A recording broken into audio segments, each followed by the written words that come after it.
Hi, I'm Katie Kramer, President and CEO of the Boettcher Foundation. Welcome to Colorado Leadership Stories, where we talk to everyday, courageous leaders who have made transformational impacts in their communities and are building a better state for everyone. You'll hear from leaders and organizations and communities throughout the state as we explore the idea that leadership is an activity that anyone can do.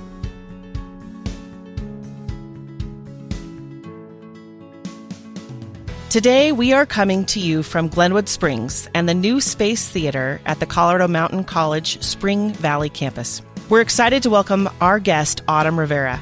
Autumn was Colorado's 2022 Teacher of the Year, along with being one of 4 finalists for the National Teacher of the Year title. She is currently a 6th grade science teacher at Glenwood Springs Middle School and is also an adjunct professor at Colorado Mountain College in the Education Department.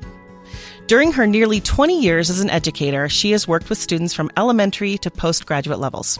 Autumn believes in the importance of diversity and representation in the classroom and encourages her students to make a change now instead of waiting for the future. In her free time, she enjoys hiking, traveling, reading, volunteering, and spending quality time with people she loves. We're delighted to have her share her insights with us today. Welcome, Autumn. Thank you so much for having me. Well, let's dive right in. Autumn, I know you grew up outside the Glenwood Springs area. Tell us about your family background and childhood and where you grew up. Awesome. I grew up about 30 minutes north of the Dot Zero exit on I-70, so right before the Glenwood Canyon. My dad was a bison ranch manager, so we lived next door to a bison ranch, and I spent my childhood raising pigs and sheep and geese for 4-H. It's how I bought my first car. The community is called Sweetwater Community, people who are familiar. There's no town. I grew up with no town close to me. My dad and I actually graduated from the same high school. We both went to Eagle Valley High School, both graduated. My dad was born in Valley View. I was supposed to be born in Glenwood. That didn't work out so well. Came 2 months early, so my poor mom had to fight for life to Denver. But we made it. We're here. We're all great. So spent my childhood in the area, spent my childhood hiking and being outside and being with nature and really having a close connection with my community. My dad's siblings all live in the same area, so I went to school with all 18 of my first cousins. Wow. And so just had this small community feeling that I just has really carried me through. It's a big core value of that community piece that I've carried through with me into my teaching. I love that. And I always love asking educators this, but I'm wondering, when was the moment that you first knew you wanted to be a teacher and why? Yeah, I think I always found myself in teaching positions. I don't think I named it teacher at the time. About 3 miles up the road was this lake that we used to go hiking at. And I remember hiking there and having this moment where I was looking around at different wildflowers and thinking like, I want to learn a whole bunch about something and show it to someone else. And I hadn't labeled it teaching at the time, but I knew that that's what I wanted to do.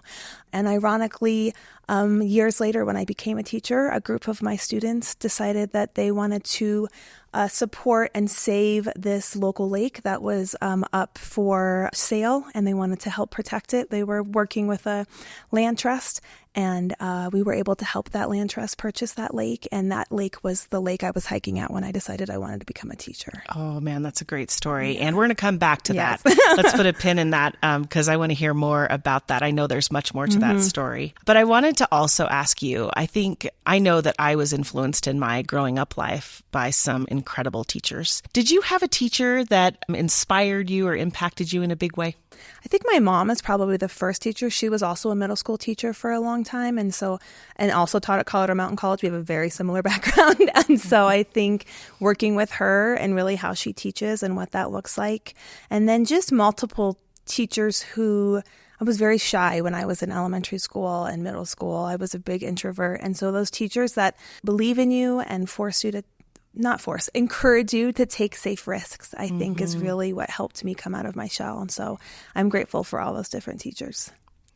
I think one of the unique things about your story is that you've such deep roots in this area, right? And so you are basically teaching in the area, in the community that you grew up in. How do you see yourself in your students? I'm very lucky to be part of this community. You know, my grandfather moved here when he was 15 and he lied about his age and worked for the railroad and was the person that did the railroad through the Gloma Canyon. Like he had some crazy stories of like being trapped under a rock and had to get out because he was maintaining the tracks. And so to have him be here and my dad born here and then me growing up here and my nieces and nephews now are growing up in this area, it's really that strong piece of understanding how we all work together and how we all support each other. And I think that really helps me carry over in my classroom of the idea of like learning doesn't just happen in my four walls. Like I want the community to come in. I want to bring my students out into the community. So I think it really helps being able to understand the area, to understand the mix between those that live out in the country like I did, that those that live in the city and how those relationships tie into each other. But being able to have lived that experience really helps me be able to have that relationship. I think sometimes there's this mentality of like, oh, you grew up in the country, you must not be as smart. And so to be able to have those connections of like, no, I get it. I get what you're doing. I am definitely more comfortable in closing a cattle gate than I am in riding a subway. But I figured them both out, you know, like you're able to practice and get that piece. And I think understanding and not assuming background knowledge and creating background knowledge is something that's really helped me make those connections with my students. Oh, that's great. I wonder if you can reflect too on, with such deep roots in this area, how has it changed from the time that you grew up to what it's like now? Yeah, it's changed dramatically. I remember when I grew up in like the Gypsum Eagle area, there were no stoplights. My closest stoplight was Glenwood Springs growing up. And I remember when we got the first stoplight in Eagle and the first stoplight in Gypsum and like how crazy that was. Or our first fast food restaurant when that came in really has morphed. And now these towns are much bigger and much more vibrant, and being part of that community and seeing how it's grown, but there's still that core belief is still there and ingrained in all the communities has been fun to be a part of. Autumn, we know that you stayed in state for education and went to Colorado Springs and was at Colorado College there. Smart lady. You have 3 degrees, I guess, or courses of study, biology, teaching, and education leadership. Is that right? Yes, and I'm currently working on my PhD right now, so I just keep adding to the pressure. Did you do a master's degree as well, or you're just skipping straight to your PhD? I have the undergrad is in biology, and then my first master's from Colorado College is in secondary science education, and then my second master's from University of Colorado, Colorado Springs is in educational leadership, and now I'm working through Walden University, getting my EDD. Wow. And what's the PhD? It'll be in curriculum, instruction, and assessment. Oh, my goodness. Okay. So why collect all the portfolio of degrees? How have those things shaped your teaching philosophy? For me, it's not about the degrees. It's about the learning that comes behind the degrees. And so I got my first master's, but it came along with my teaching. I wanted to be a teacher. And then at Colorado College, it's really hard to be a science major and a teacher. And so I had to put that teaching aside and then was able to take advantage of their Master's of Arts and Teaching program that they have and complete my teaching degree and was able to become a teacher. And I taught in Colorado Springs for 7 years and loved it. And then realized my small town was calling me. And so I came back here. Thought I wanted to be a principal, and so I did the educational leadership program and realized that I do not want to be in administration. I admire them so much, but that is not where I want to spend time with the kids. I like being with the kids. So all of the degrees have been really through just that knowledge, that additional knowledge that I want to get that's really helping me and being able to help my students as well. One of the things that we hear about a lot is the teacher shortage, right? And does that show up here in this valley as well, and what's happening to address it? Yeah, it's showing up very largely in this valley here. It's been hard. This is across the state, but in this area, the housing issue is a big crisis that we're facing. And unfortunately, I've watched multiple really qualified teachers have to leave because they can't afford to work in the area in which they teach. And so we have been lucky in some areas to hire some really qualified candidates, and in other areas, we've been hiring warm bodies. And so it can be something that really can affect the education of our students. And so trying to find different ways. I know in the Roaring Fork School District, we've done some teacher housing and getting that figured out. But unfortunately, the crisis is much higher than what we have to support. So I know they're still trying to find creative ways to help. I myself am someone who's renting. And if at some point the landlord declares that maybe they're going to change the status, I would be in the similar situation. I might not be able to afford to live here. It's quite expensive. And so trying to find ways to help support that and change that, I think, is a number one priority in this area. Right. I think the other thing to I have so many people in my family that are educators, and it's not just about teaching kids, right? I mean, you have to be so many things to these students, sometimes parent, sometimes social worker, sometimes counselor, mentor, you name it. And that's a lot of pressure. How do you balance that with the fact that you're trying to teach these kids things too? It is hard. And I think, yeah, it can be really hard. And then if you throw on top of that all the other pieces of what's going on at home and how you're trying to help that students balance it as well, I think one area that has been really hard to be a teacher is how the viewpoint of teaching has changed over the course of the last even 6 years. 6 years ago, teachers were valued as professionals, maybe not in the highest regard, but I felt like that was there. And then COVID came, and we were really valued for a while of like, how do people do that? How does this happen? And then we were switched to, we need to have teachers because we need someone to watch our kids so that we can go to work, and how that piece shifts. And unfortunately, that mindset has not changed. And so the mentality of a lot of people is that school is not here to educate. School is here so that we can watch and have daycare for our children so we can work. And I understand that people need to work and need to take care of their, have means to take care of their family. But unfortunately, that mindset shift has really affected how people view school, how students view school, how parents view school. And it's been difficult. And so until that part changes, I do think that teachers are having to make decisions that are maybe not what's best for students, but are what are allowing them to be human, because teachers are human. And sometimes I'll know, like, this is what's best for kids. I can't do that on my own. And so I'm going to have to not do that piece and do this piece instead, because I also have to take care of myself.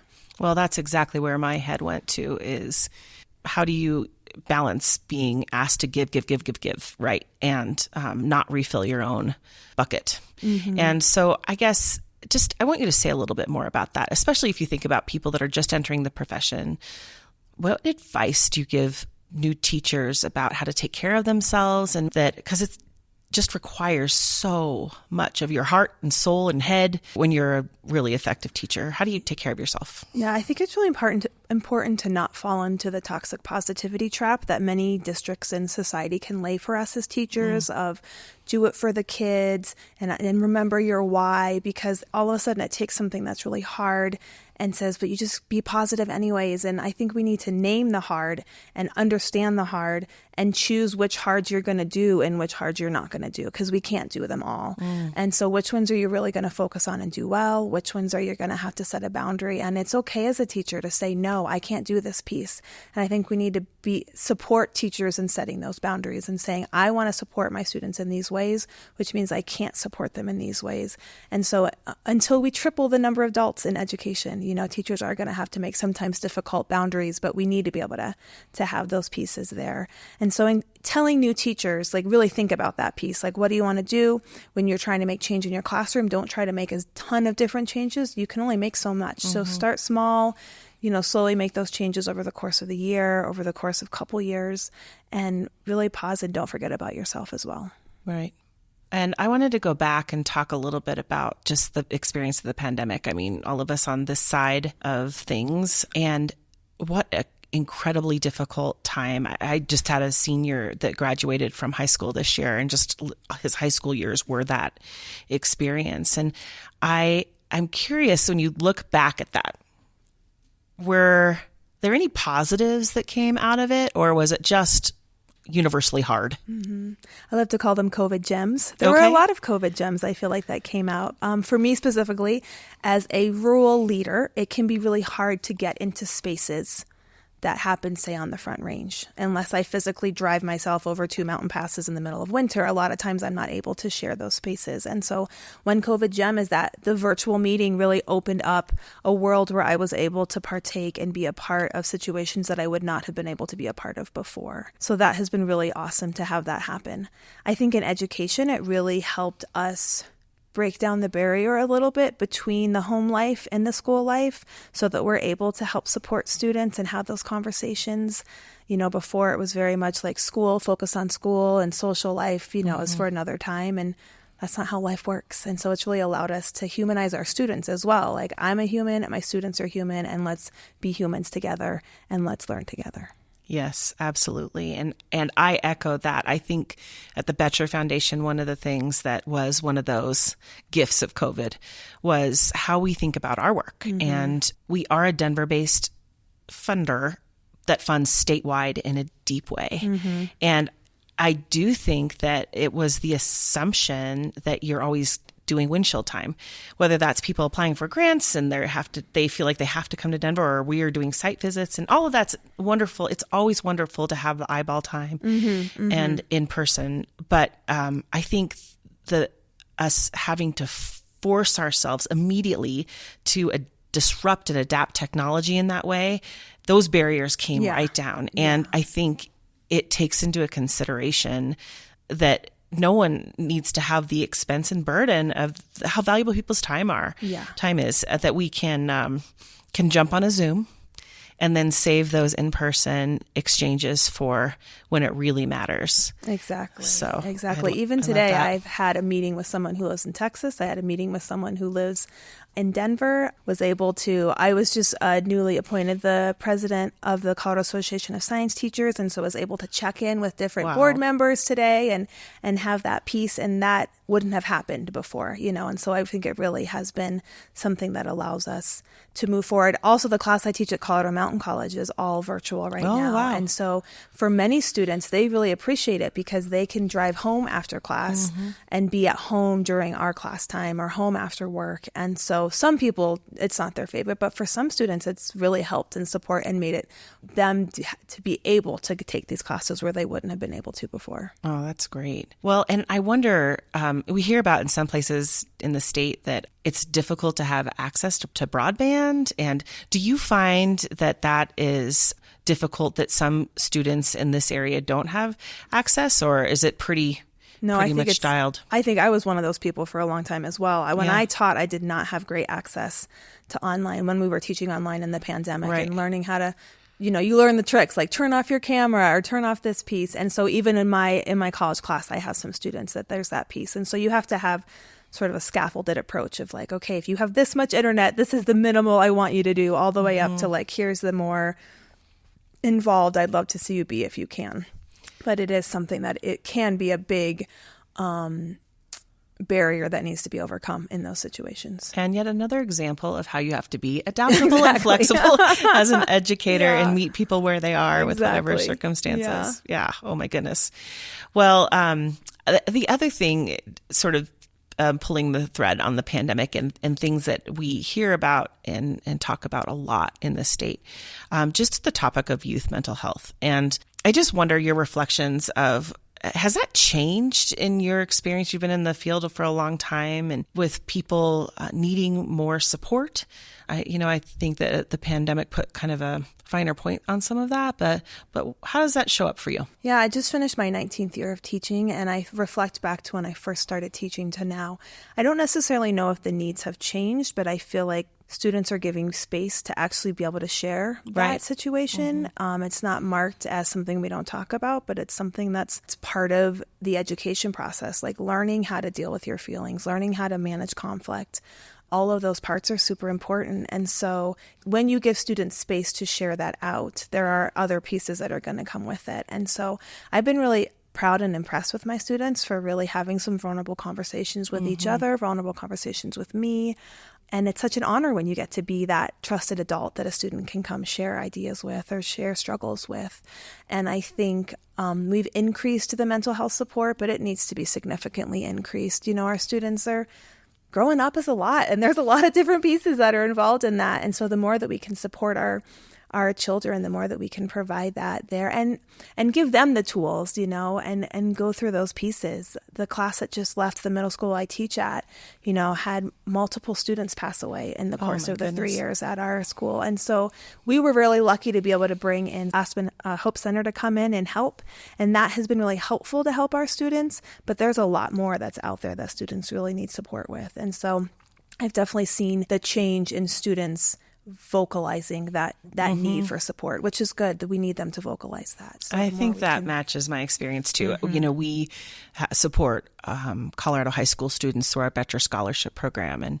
And I think that those needs have always been there, but the destigmatizing, talking about when you're struggling and inviting people to be whole people always in their interactions, that you're not just putting on this is my professional face. Yeah. I'm also a mom and a partner and a friend and a daughter. And I think when we bring our whole selves to, whether it's a classroom or our professions as leaders, it invites other people, like you said, to be vulnerable and share their humanness. I love that. Yeah. It's great. Okay, I want to talk a little bit more about what you do, because you are amazing. And you just throw it out there. Now I'm sharing this or doing this. But I think so much of your impact is so deeply outside of the classroom, and the way that you bring outside of four walls or your Zoom screen or whatever into your students' lives, especially in the science way. But let's go back to the lake story.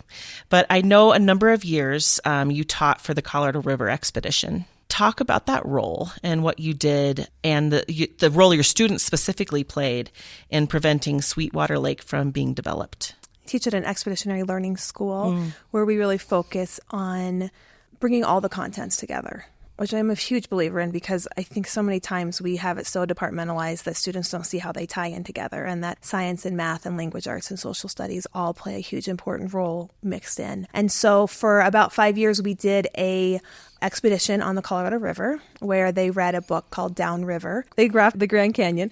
Then we talk about the Colorado River in science. In social studies, they did the mapping part of it. And math, they did different measurements. And so we took all those pieces together. And we spent an entire semester learning about the Colorado River and all different angles of it. We started off the year building background knowledge where we took the kids on the river. We were able to partner with some amazing community organizations that helped make that happen.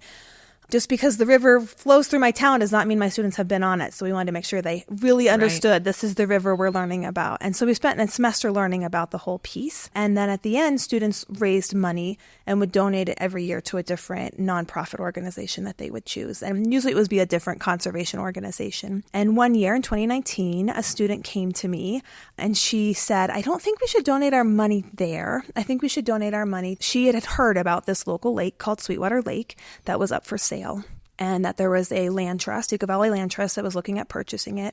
And she said, I think we should donate our money to this land trust. Like, this is a really cool thing. It's part of the Colorado River watershed. Like, I think we should do it. I didn't have a lot of time to really figure this out. And I was a little bit like, I don't know. But when an 11-year-old comes to you with an idea, you're like, okay, here we go. And so we presented it to the classes, and I wanted the students to make the decision. I didn't want it to be my decision. You spoke to this earlier, but one of my biggest passions is giving students voice now. I feel like so much of our lives, students are told, when you get to the next grade level, when you get to high school, when you get to college, when you're an adult, that's when this thing has to happen. And students need to practice that skill in the moment, not later on in the future. And so I want them to practice it as much in my class as they can. And so we researched the pros and cons. The students decided, like, yeah, we do want to donate our money, but they were like, we want to do more than that.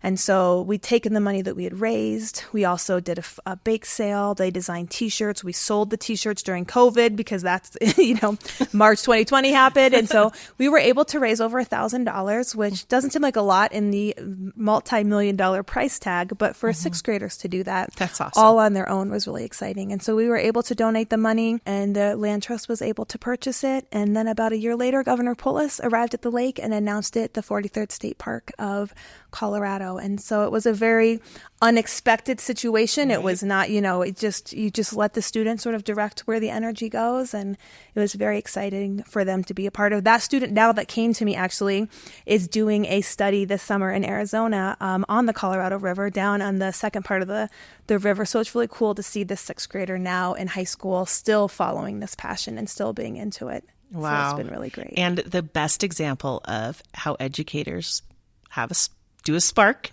and see what happens when these students, exactly, how that grows over time. That's a great story. Yeah. I love that.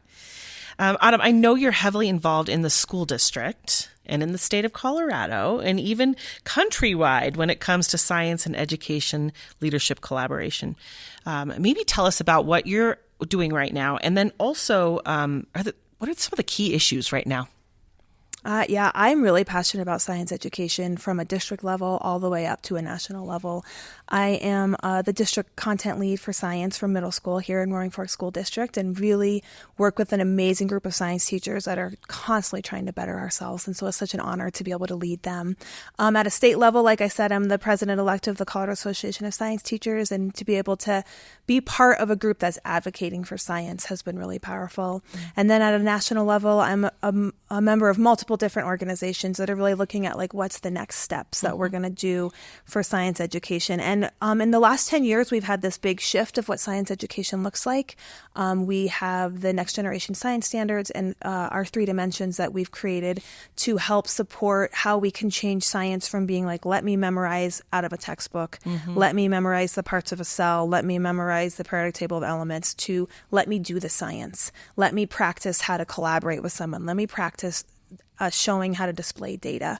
Let me practice creating a lab and seeing what happens when that goes through that process. And so right now in science education, that's our big push of like really helping our educators understand that it's not just a shift in what we teach, it's a shift in how we teach. Wow. And so we've been really working at all 3 levels, district, state, and national, to really help support teachers in understanding that process. It's a really exciting shift in science education because that's a lot less of me standing up and lecturing and a lot of like, figure it out. Like, here you go. Here's the supplies. Let's figure it out together. And when students have a chance to see it happen in front of them, the learning is just so much more authentic than like, here, I've memorized this chapter from the textbook. Wow, I'm certain. And I even think about science as a field definitely impacted by the rise of AI in a more profound way. Are you seeing that here, maybe even locally, but is it talked about at the national level? Yeah, it's definitely talked about at the national level. Actually, our Colorado Science Conference that's happening in October is focusing on AI specifically. That's their focus. I think AI is coming not just to science education, but to education in general, and finding that middle line between not being afraid of it 100% and finding ways to use it. It can make my life as a teacher in many ways easier. Right. And so finding ways to use it appropriately, like any technology device, and also teaching and understanding ways to have it not be. So I think that's just a next part of it. But I think it's very exciting for where it could lead for how we can change education and really help move away from memorization and move more towards creation. Mm-hmm. Well, you strike me, and everything about your story is that you're such a profound learner, which makes you a good teacher. But also, what motivates you, other than just the love of learning? What motivates you to take all these leadership positions when you don't have to? Yeah, and you've got this other life you're balancing. I know, it's a lot. I think, number one, it's for my students. Though it's not happening in my classroom directly, the indirect results are really profound for students across the nation, I think, to have people. So many times I'm in spaces for education where I'm one of the only teachers, if not the only teacher, that's helping making decisions about what things look like in education. I'm on more than one board that has over 30 people, and I'll be one of 2 or 3 teachers in the room. And so I really try to pride myself in being like, I am in the front lines right now. I am in the teaching right now. Teaching has changed so dramatically in the last 5 years that we really need to listen to that teacher voice. And so I think what motivates me is being able to advocate for all of the amazing people I work with who don't have the time, the means, or, the desire to want to share their stories, I'm able to take their stories for them and be that advocacy for them and share that piece, because we just need to listen more and hear what's happening more. So I'm always honored anytime I get to share the stories of my colleagues, because they're doing amazing things out there. And I really think the more we can listen to teachers, the more we can shape education. Right. Well, you inspire, to be sure, and what a wonderful role model. And I know one of the things that we talk about, Boettcher funds a lot of education things and has invested deeply into the teacher workforce pipeline. One of the things we talk about is elevating the teaching profession. And you talked about that here, is getting more teachers in the room. I mean, you are connected to the future in such a profound way that these students are our future. Are there other ideas that you have that you think we really need to elevate the profession by? Fill in the blank. Is there anything else? I think really elevating the profession by understanding that teachers are professionals that have gone, as I've shown here, have multiple degrees, have lots of experience. They're not just teaching up in the classroom and making things up. It's a very specific knowledge. It's a very specific skill set that not everyone has. I do not have the skill set to be a doctor. I faint at the sight of blood. You please do not ask me to do that. However, I can stand in front of a group of 30 middle schoolers and not break a sweat. I've got that skill set that down. Makes me no sweaty, problem. Right. And so I think respecting and understanding that that's a trained skill. It's not something that I'm like, oh, I can't do anything else. I guess I'll go be a teacher. I have dedicated not just time in my degrees, but also just on my own in different professional development and different courses to continually perfect my craft, because we all want to do what's best for our students. Absolutely. And one other thing we didn't touch on that fits in this bucket in my mind is just the power of good mentors. And I know that's been a big part of your journey. You are clearly a mentor to so many and inspiration. Who are some of your most influential mentors, and maybe what was some advice you received from them? Yeah, this is so funny because I just had a conversation with a friend about this on the drive home this weekend, about just different mentors in your life, and some direct and some indirect. This woman I was talking through was an indirect mentor. We didn't realize that we had known each other through different situations, but just sort of the groundwork that she laid through her work in science education has made it possible for me to continue that work. And so I think about different mentors, with whether it was in college.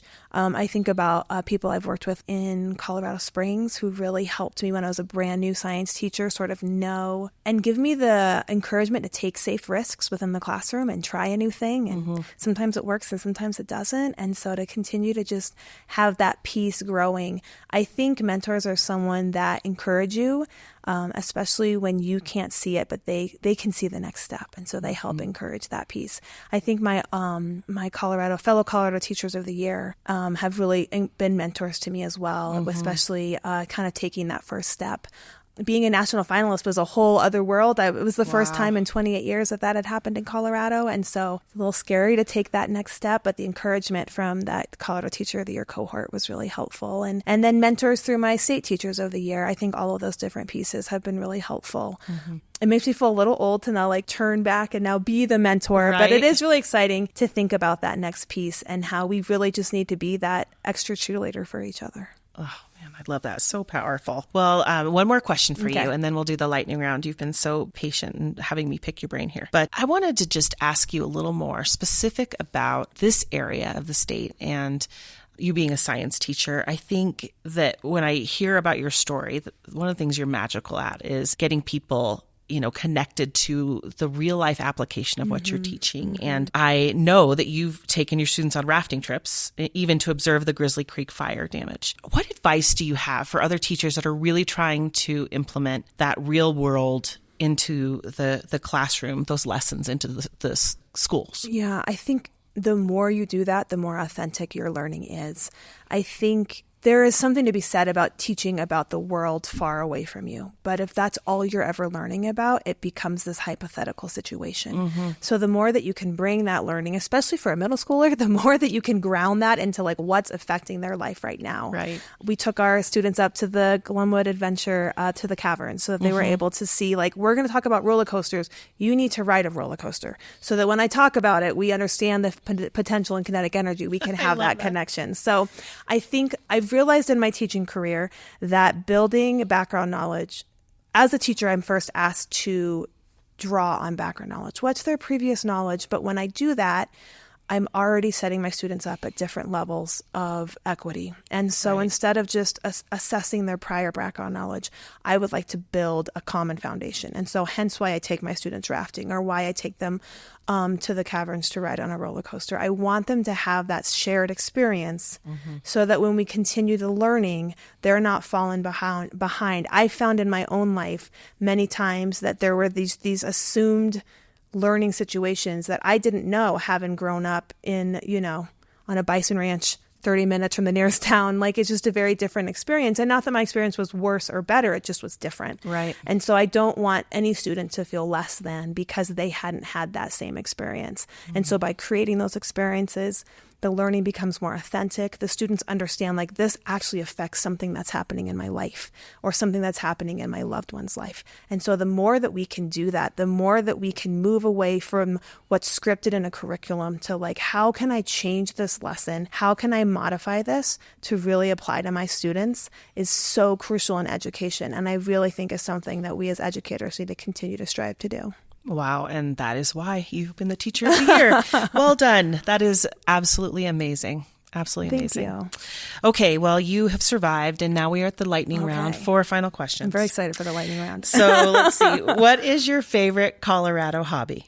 My favorite Colorado hobby, I love, especially in the summer, is to go look at wildflowers. I was a botany major in college, and so I love to go on a wildflower hike, just walking around. You don't get very far because you're just identifying all the wildflowers, but it's my favorite thing to do is to just be with the wild. Colorado's got beautiful wildflowers, and so the more I can be out there with them, the better my summers are. Oh, I love that. And now, is there I don't know if you'll tell us the truth here, if there's a special place that you like to go to, because if it's discovered, then everyone I know, will go. right? But maybe you could at least give us a hint about the location, about where you find the best wildflowers.